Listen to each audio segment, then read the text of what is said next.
I try to learn English ខ្ញុំជាយាមរៀនភាសាអង់គ្លេស road raincoat boat roast chicken coach បាទសូមការអនុញ្ញាតជម្រាបសួរអ្នកទាំងអស់គ្នា Hello everybody how are you today បាទថ្ងៃនេះខ្ញុំបាន Mr. សំសុធាសូមការអនុញ្ញាតចូលខ្លួនមកបង្រៀនភាសាអង់គ្លេសថ្នាក់ដំបូងទៀតហើយ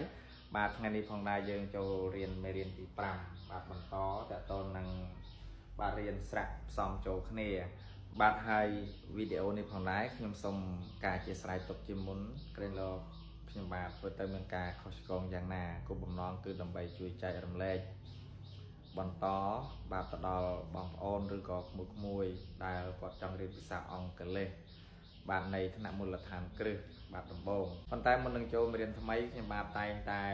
បាទរំលឹកមេរៀនចាស់មែនអត់បាទអញ្ចឹងទេម្សិលមិញគឺយើងរៀនតាក់ទងនឹងអក្សរអីស្មើសម្លេងនេះដែរបាទម្សិលមិញគឺយើងរៀន y បាទ y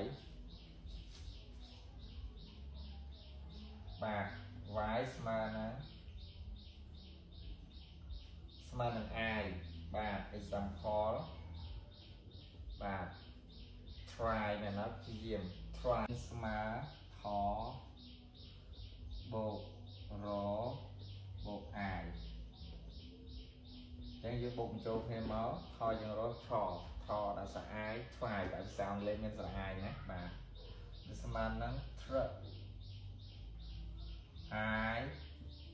try ព្យាយាម I try to learn English ខ្ញុំព្យាយាមរៀនភាសាអង់គ្លេសបាទហើយថ្ងៃនេះយើងរៀនតាក់ទងនឹង OA សំចូលគ្នាស្មើនឹងស្រៈ O យើងឧទាហរណ៍មួយដូចជា road បាទជំមើលទាំងអស់គ្នា road បាទជំមើល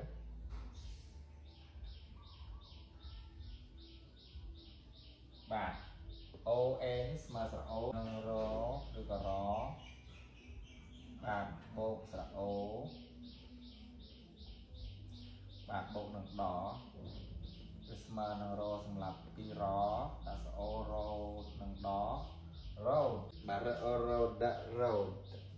ផ្លូវនៃជីវិតមិនស្រួលទេ The road of life is not easy អូខេហើយអ្នកដែលខ្សោយខាងមូលដ្ឋានគ្រឹះសូមចូលមើលតាំងពីវីដេអូទី1មកហើយយើងរៀនដល់មេរៀនទី5ហើយបាទអញ្ចឹងថ្ងៃនេះយើងរៀន O A ស្មើនឹង O example ទាំងអស់គ្នាតផ្លូវឬថ្នល់ផ្លូវឬថ្នល់ road ផ្លូវនៃជីវិតមិនស្រួលទេ The road of life is not easy អាវភ្លៀង raincoat ទិញអាវភ្លៀងឲ្យខ្ញុំផង Buy me a raincoat please អួត boast កុំអួតពេក Don't boast too much ទូក boat តើអ្នកចេះជិះទូកទេ Can you row the boat មាន់ដុត roast chicken ខ្ញុំចូលចិត្តមាន់ដុតណាស់ I like the roast chicken គ្រូបង្វឹក coach គាត់ជាគ្រូបង្វឹករបស់ខ្ញុំ He is my coach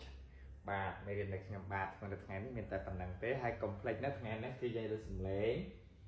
O A ស្មើ O example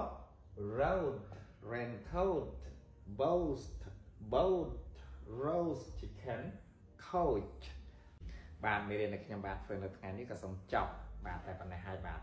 សូមអរគុណសូមជម្រាបលាបាយបាយ